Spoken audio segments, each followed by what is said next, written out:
Okay, finally, it's a little bit cold down here in South Texas, so I'm going to try a little bit of steam bending. Here's my rig.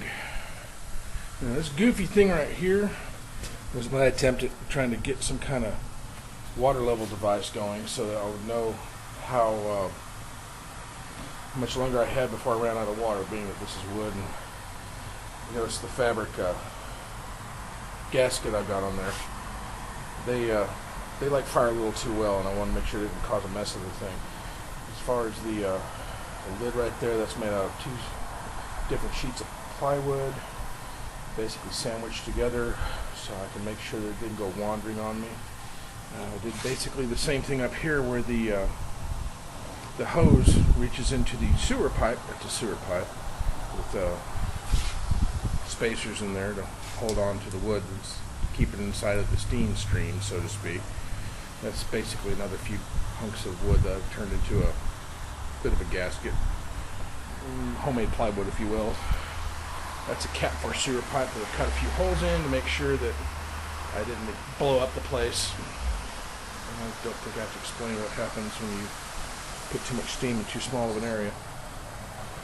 And this right here, originally I was trying to use the hose from one of my little shop vacs that died, but I melted that, so that was a non-starter.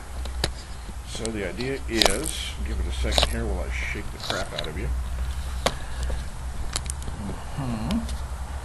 There's my form, and hopefully I won't break this. I'm working at about 50% breakage right now. Reach over here.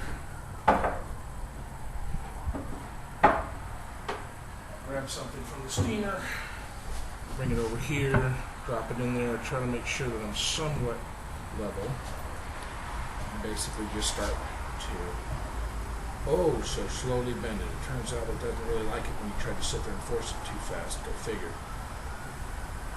This one might work real well. Okay. Try to work it out here to the end. Being that I really don't want to stand out here all day long. Hold the sucker in place quite along a few of these little Irwin clamper dealers. The next time I make a form, I'm going to try to sit there and make a little square bit to the end here so that when I go to do this, I have something to sit there and be square up against. So this curve is a little easier to make because this is just barely holding on over here. Okay, same for this end. Please don't break. Please don't break. This is the end that likes to break. Normally.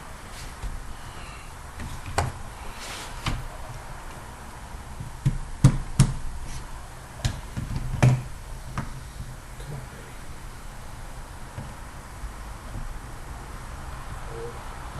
So gently.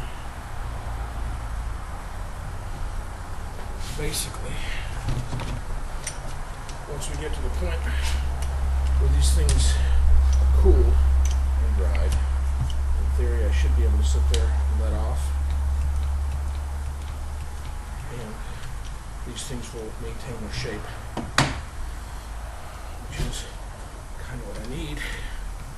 These are going to wind up being armrests for some folding chairs I'm making historical style.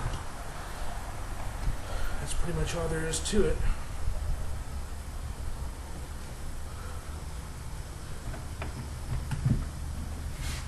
Hope this was instructive, and actually, more to the point, I hope it was helpful.